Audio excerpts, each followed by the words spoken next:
Hello everyone, আমি সুপ্রভাত মণ্ডল। আজ আমি ডিপ্লোমার ফার্স্ট সেমের ফার্স্ট ইয়ারদের জন্য সার্কুলার মোশনটা করব। দেখো, সার্কুলার মোশনটা হচ্ছে ফোর্স অ্যান্ড মোশনের অন্তর্গত একটা চ্যাপ্টার ইনক্লুডেড। ঠিক আছে, আমরা সিলেবাসটা একটু দেখে নেব। দেখো কী কী আছে। দেখো, সার্কুলার মোশনে কী আছে? Circular motion, definition of angular displacement, angular velocity, angular acceleration, frequency, time period, relation between angular and linear velocity, linear acceleration, angular acceleration. ঠিক আছে, এর সঙ্গে রিলেটেড আছে কনসেপ্ট। তারপর কী হচ্ছে concept of centrifugal force, centripetal force আছে, example করতে হবে, এবং banking of roads, bending of cyclist, concept of formula nucleus. ঠিক আছে, এগুলো আস্তে আস্তে আমরা করবো। দেখি আজকে আমরা কতটা করতে পারি। ঠিক আছে, বোঝা গেছে? তাহলে শুরু করছি। দেখো, সার্কুলার মোশন। সার্কুলার মোশনটা কী অ্যাকচুয়ালি?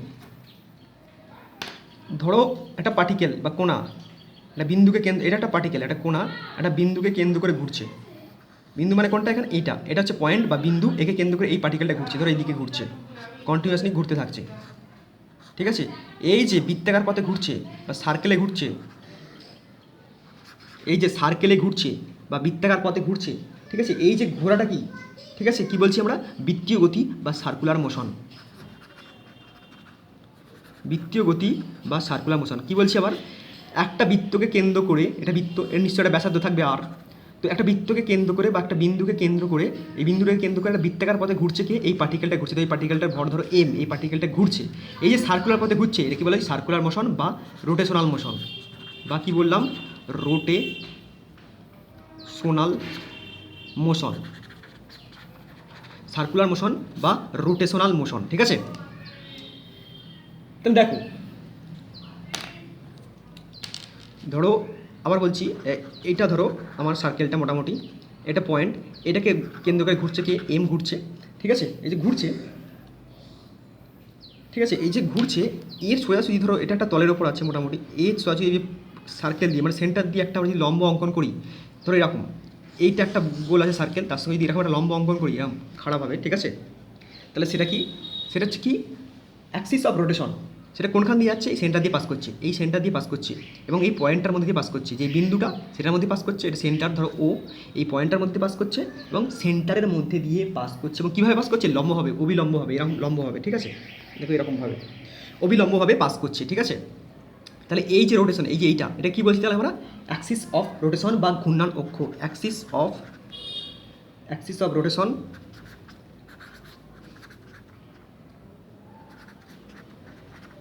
বা ঘূর্ণন অক্ষ, অ্যাক্সিস অফ রোটেশন বা ঘূর্ণন অক্ষ। ঠিক আছে,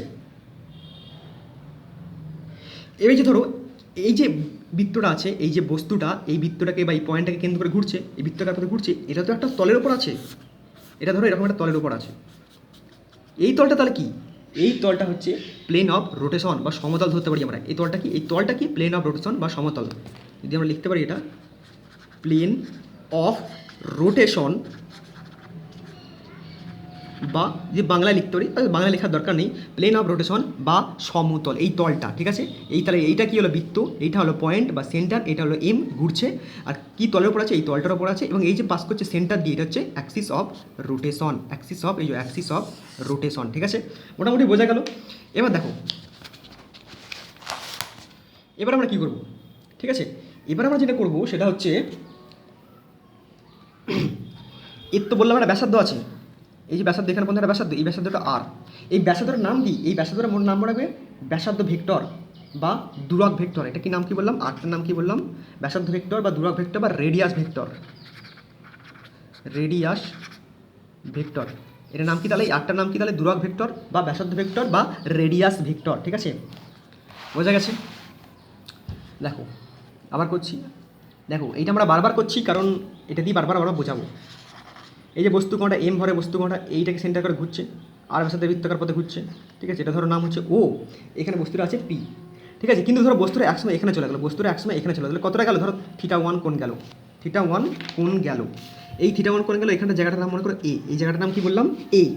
ঠিক আছে, আবার ঘুরতে ঘুরতে ঘুরতে ধরো এখানে চলে এলো, তাহলে এই কোণটা কী হলো? এই বড় কোণটা কী হয়ে গেল? θ2, θ2। ঠিক আছে, এটার নাম হচ্ছে বি, মানে এই পজিশনটার নাম হচ্ছে বি। তাহলে ঘুরতে ঘুরতে এখানে ছিল এখানে ছিল আর বস্তু, আরে ছিল কোনো অ্যাঙ্গেল ছিল না, এখান থেকে একটু এ পর্যন্ত গেল, হয়ে গেল θ1। ঠিক আছে, সেখান থেকে আবার চলে গেল বিতে, সেটা হলো θ2 হলো। এই দুটো কী হলো তাহলে? স্থানাঙ্ক। এগুলো কিসের সাপেক্ষে স্থানাঙ্ক? এইগুলো হচ্ছে ওপির সাপেক্ষে স্থানাঙ্ক। এই ওপি, এই যে ওপিটা আছে, ওপির সাপেক্ষে স্থানাঙ্ক, ওপির সাপেক্ষে স্থানাঙ্ক বা ওপির সাপেক্ষে অ্যাঙ্গুলার কোঅর্ডিনেশন, অ্যাঙ্গুলার কোঅর্ডিনেশন বা ওপির সাপেক্ষে স্থানাঙ্ক, ঠিক আছে, কৌণিক স্থানাঙ্ক বলতে পারি মানে কৌণিক স্থানাঙ্ক বা অ্যাঙ্গুলার কোঅর্ডিনেশন, সেটা কার সাপেক্ষে? ওপির সাপেক্ষে, respect to OP, respect to OP, respect to ওপির সাপেক্ষে অ্যাঙ্গুলার কোঅর্ডিনেশন, ঠিক আছে। এবার দেখো, এবার আসছি আমরা কৌণিক সরণ, মোটামুটি বোঝা গেছে। আবার বুঝিয়ে দিচ্ছি একবার, দেখো একটা বস্তু কোণা একটা বৃত্তাকার পথে একটা কোণাকে বিন্দুকে কেন্দ্র করে ঘুরছে, কী পথে? বৃত্তাকার পথে ঘুরছে, ঠিক আছে। সে ব্যাসার্ধ ধরো আর, এই যে ঘুরছে এই ঘোরাটা কি বলা হয়? কি সার্কেল অফ এই সার্কুলার মোশন বা রোটেশনাল মোশন, ঠিক আছে। এই যে তার মাঝখানে যদি যেই পয়েন্টটা দিয়ে যাচ্ছে সেখানে যদি একটা অ্যাক্সিস পাস করি, সেটা লম্ব হবে, এই যেরকম লম্বভাবে থাকছে, ঠিক আছে। সেটা কী হবে? লম্বভাবে থাকছে। সেই লম্ব বা অক্ষটা কী বলছি আমরা? অ্যাক্সিস অফ রোটেশন, ঠিক আছে। আর এই যে ব্যাসার্ধটা আর, এই ব্যাসার্ধটাকে আমরা কী বলছি? Radius vector. এই ব্যাসার্ধটাকে আমরা কী বলছি? Radius vector. এই ব্যাসার্ধটা হচ্ছে রেডিয়াস ভেক্টর। এবার দেখো এখানে কী পেলাম? দুটো কোণ পেলাম। আবার এখানে দেখাচ্ছি বড় করে, এখানে দুটো কোণ পেয়েছিলাম, ধরো একটা পি, এটা তো সুইংবিল ওপি, এখানে একটা কোণ, এখানে একটা কোণ, এটা θ1 আর এই পুরোটা হচ্ছে θ2, বোঝা গেছে। এটা ছিল এ, এটা ছিল বি। এই যে দুটো কোণ পেলাম, এটা ওপির সাপেক্ষে কি? একটা হচ্ছে কৌণিক সরণ, এটা কৌণিক সরণ, এটাও কৌণিক সরণ, ওপির সাপেক্ষে θ1 θ2। তাহলে কৌণিক সরণটা অ্যাকচুয়ালি কী পাবো? তাহলে এখানে লিখতে পারি আমরা অ্যাঙ্গুলার ডিসপ্লেসমেন্ট, অ্যাঙ্গুলার ডিসপ্লেসমেন্ট সমান হচ্ছে, মনে রাখবে এই যে কোণটা এইখান থেকে এতটা, ঠিক আছে, এই কোণটা যদি এই যতটুকু সরণ হয়েছে, দেখো এইখান থেকে মানে এখান থেকে এতটুকু মানে পি থেকে এ পর্যন্ত হচ্ছে একটা θ1, আর এইখান থেকে এটা হচ্ছে থিটা, মানে পুরোটা হচ্ছে θ2। তাহলে ডিফারেন্স কত হচ্ছে? এ আর বি এর ডিফারেন্স কত? তাহলে এ কোণ এ মাইনাস বি, ঠিক আছে। তাহলে কী পাচ্ছি আমরা? θ2, সরি এটা বি মাইনাস হবে, অন্তিম মাইনাস ফাইনাল। তাহলে বি মাইনাস এ করবো, বি এরটা কত? θ2 মাইনাস θ1। এইটা হচ্ছে কি? এটাকে আমরা থিটা ধরবো, এই থিটাটাই হচ্ছে কৌণিক সরণ বা অ্যাঙ্গুলার ডিসপ্লেসমেন্ট, অ্যাঙ্গুলার ডিসপ্লেসমেন্ট,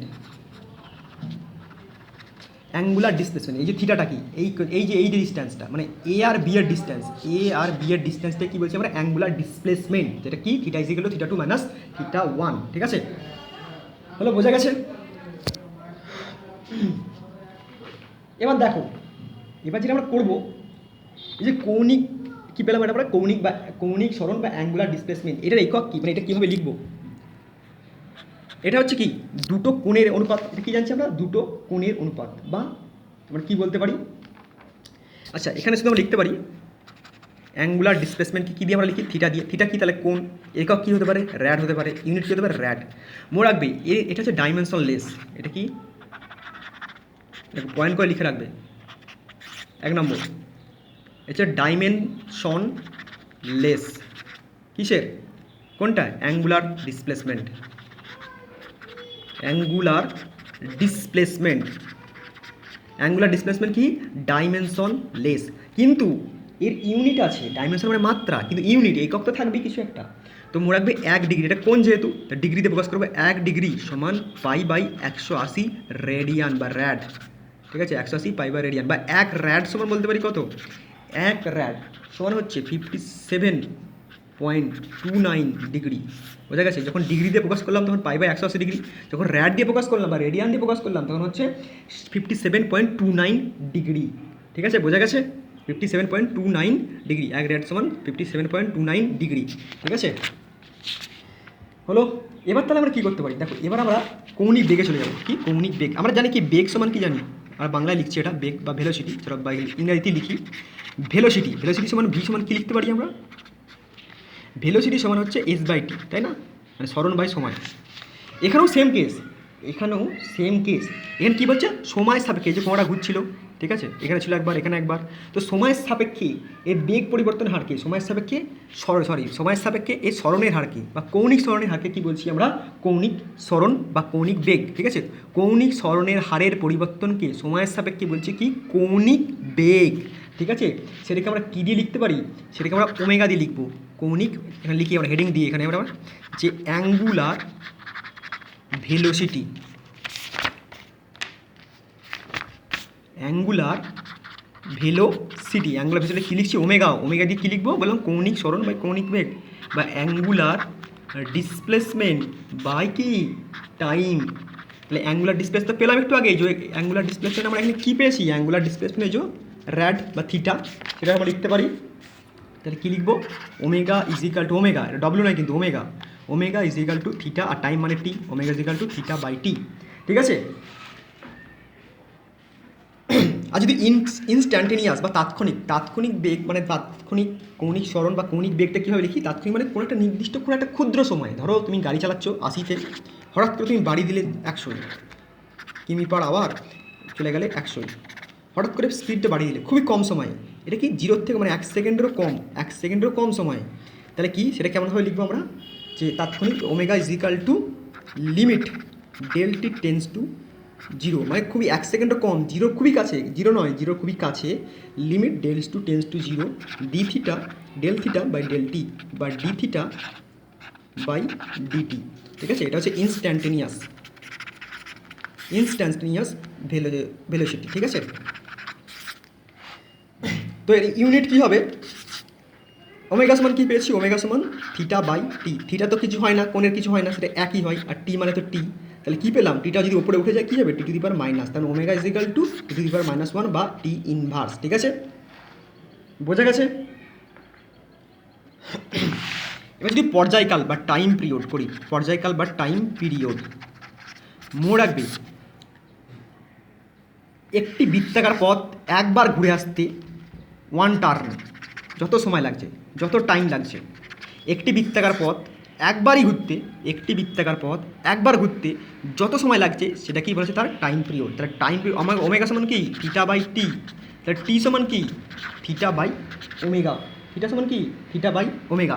এখানে থিটা মানে কত, একবার যদি ঘুরতে কত স্মরণ করছে, কত স্মরণ 2 পাই, কত স্মরণ করছে 2 পাই, আর ওমেগা তো ওমেগাই হয়, তাহলে কী পেলাম, T is equal to 2 pi by omega, টিটাকে ক্যাপিটাল লিখে নিলাম, T is equal to 2 pi by omega. ঠিক আছে, স্মরণ কত হলো তাহলে 2 পাই, বা ডিসপ্লেসমেন্ট হচ্ছে 2 পাই, আর বেগ থিটা মানে কত ওমেগা। এবার কম্পাঙ্ক বা ফ্রিকুয়েন্সিটা হচ্ছে টাইম পিরিয়ডের উল্টো, ফ্রিকুয়েন্সি হচ্ছে টাইম পিরিয়ডের উল্টো। ঠিক আছে, শুধু এটুকু মনে রাখবে যে 1 সেকেন্ড সময় বা একক সময় বা ইউনিট টাইম, 1 সেকেন্ড সময় বা ইউনিট যতবার ঘুরতে পারে, যতবার ঘুরতে পারে, বোঝা গেছে। 1 সেকেন্ড সময় যতবার ঘুরতে পারে সেটা কি বলা যায়, টাইম ফ্রিকোয়েন্সি। তাহলে ফ্রিকোয়েন্সি সমান কী বেরোলো, এফ ফ্রিকোয়েন্সি বা এন দিয়ে লিখতে পারি। শুধু এটুকু মনে রাখো যে একবার 1 টার্নের জন্য কত সময় নিচ্ছে 2 পাই, তাহলে এন টার্ন মানে যতবার ঘুরছে অনেকবার, এন টার্নের জন্য 2 পাই এন। তাহলে কী দাঁড়ালো আমার ফ্রিকোয়েন্সি আমরা কি জানি, omega is equal to 2 pi n by কি টি মানে 1 সেকেন্ড, তাহলে 2 pi n is equal to কি ওমেগা। তাহলে এন ইজ ইকাল টু আমার ফ্রিকোয়েন্সি আমরা এন ধরছি, ফ্রিকোয়েন্সিকে আমরা এন ধরেছি বা নিউ ধরেছি বা এখানে আমরা এনও বলতে পারি, সেটা দাও, এটা আমরা এনই বলি। তো এন ইজ ইকাল টু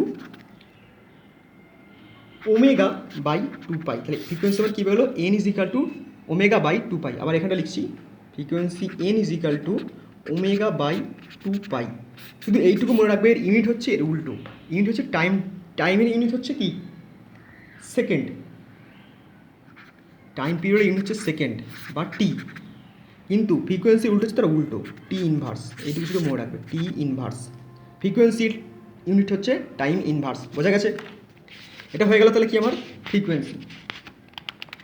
ঠিক আছে, এবার লিনিয়ার আর অ্যাঙ্গুলার। দেখো লিনিয়ার কি, দেখো আমরা কি জানি, একটা বস্তুকণা ঘুরছে, এখানে ছিল, এটা হচ্ছে ও, এটা হচ্ছে তোমার কি পি, সেখান থেকে ঘুরে এখানে গেল, কী হলো, এটা থিটা পরিবর্তন করলো, আর এখানে ধরো এস গেল, এটার নাম ধরো এ। তাহলে আমরা নর্মাল কী বলতে পারি, S is equal to V by T, তাহলে V is equal to S by T, এটা আমরা জানি নর্মাল। আর যদি কৌণিক দিয়ে করি, কৌণিকে কী হবে, omega is equal to theta by T. এখানে থিটাটা হচ্ছে, দেখো এখানে হচ্ছে রেডিয়াস হচ্ছে আর, তা 8 টাকা নিতে হবে, কী হবে 8 টাকা নিতে হবে, তাহলে কী হবে R into theta by T. তো ওমেগা সমান কী পেলাম, R into theta by T, V is equal to S by T. ঠিক আছে, দেখো এখানে টি মিলিয়ে যাচ্ছে, যদি আমরা ভিকে ওমেগা দিয়ে সমান করি, মানে এটা হচ্ছে অ্যাঙ্গুলার ভেলোসিটি। দেখো এটা হচ্ছে angular velocity, angular and linear linear ভেলোসিটির মধ্যে রিলেশন, অ্যাঙ্গুলার ভেলোসিটি আর লিনিয়ার ভেলোসিটির মধ্যে রিলেশন। এটা হচ্ছে লিনিয়ার, মানে যেটা আমরা সাধারণ জানি এস ইজিক্যাল টু ভিটি, বেগ সমান সরণ, বেগ সমান দূরত্ব বাই সময়, সেইটা। আর এখানে হচ্ছে এটা অ্যাঙ্গুলার, মানে এই যে কৌণিক দিয়ে যেটা বার করলাম, তাহলে এই দুটোর মধ্যে সম্পর্ক এটা। এই দেখো, এটা ভি ইজিক্যাল টু এটা হচ্ছে অ্যাঙ্গুলার, ওমেগা ইজিক্যাল টু এইটা। তাহলে এই দুটোকে সমান করে দেবো, সমান করার পর কী পেলাম দেখো, টিটি কেটে গেল, নিচে টিটি কেটে গেল। তাহলে কী পড়লো ওপরে পড়লো ওপরে যেটা পড়ে থাকছে সেটা হচ্ছে তোমার এসের সঙ্গে আর থিটা, মানে এসের সঙ্গে পড়ে থাকছে আর থিটা, বোঝা গেল। সেটার সঙ্গে আমরা কী পেলাম তাহলে, ওমেগা। কী পাচ্ছি, V is equal to R omega, V is equal to কী পাচ্ছি, আর ওমেগা। তার মানে কি, লিনিয়ার ভেলোসিটি ইজিক্যাল টু কী পাচ্ছি, অ্যাঙ্গুলার ভেলোসিটি ইন্টু কী পাচ্ছি, radius, angular velocity into radius, ঠিক আছে। আচ্ছা, লাস্ট এখন করে নিই অ্যাঙ্গুলার অ্যাক্সেলারেশন। সেম কেস, আমরা অ্যাক্সেলারেশন কী জানি, এ ইজ ইকাল টু কি, ভি বাই টি, বা বেগের পরিবর্তন বাই টি, বা V two minus V one by T. এখানেও সেম কেস আসবে, এখানেও কী আসবে, সেম কেস আসবে, ঠিক আছে। এখানে কী আসবে বললাম, সেম কেস আসবে। এখানে হবে অ্যাঙ্গুলার ভেলোসিটি, তার মানে হচ্ছে angular velocity alpha is equal to velocity angular velocity কী ছিল, ওমেগা, ঠিক আছে, বাই টি। তাহলে এখানে same case, omega two minus omega one by T, বোঝা গেছে। তাহলে alpha is equal to omega two minus omega one by T, বোঝা গেছে। তাহলে এটাও একটা সম্পর্ক পাবো, কী পাবো, আমার নর্মাল অ্যাক্সেলারেশন ছিল এ, আর এ হচ্ছে আলফা। এ মানে কী ছিল, এ মানে ছিল কী ছিল, এ মানে ছিল হচ্ছে V two minus V one by T, আর এটার কী হচ্ছে, omega two minus omega one by T, omega two minus omega one by T, same case. তাহলে এখানে কী হবে, linear velocity alpha, linear acceleration alpha is equal to angular acceleration omega into কী হবে, আর, বোঝা গেছে। এতে কি, এটা হচ্ছে লিনিয়ার অ্যাক্সেলারেশন, যেটা আমরা সাধারণ জানি সেটা, তার সঙ্গে কি is equal to angular acceleration into কি, রেডিয়াস, বোঝা গেছে, সেম জিনিস, ঠিক আছে। তাহলে আজকে আমাদের এই পর্যন্তই রইলো, অ্যাঙ্গুলার অ্যাক্সেলারেশন পর্যন্ত, বোঝা গেছে। এরপরের দিন আমরা কি করব, এরপরের দিন আমরা যেগুলো আছে আমাদের সেন্ট্রিফিউগাল ফোর্স, সেন্টিপিটাল ফোর্স, এগুলো করব, ঠিক আছে। তো আজকে আমাদের এখানে পর্যন্তই রইলো।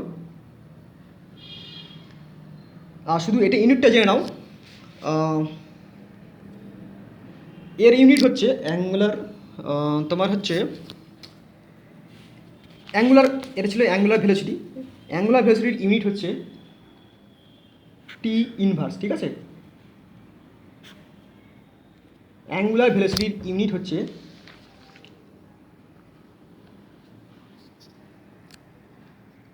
টি ইনভার্স ধরতে পারি।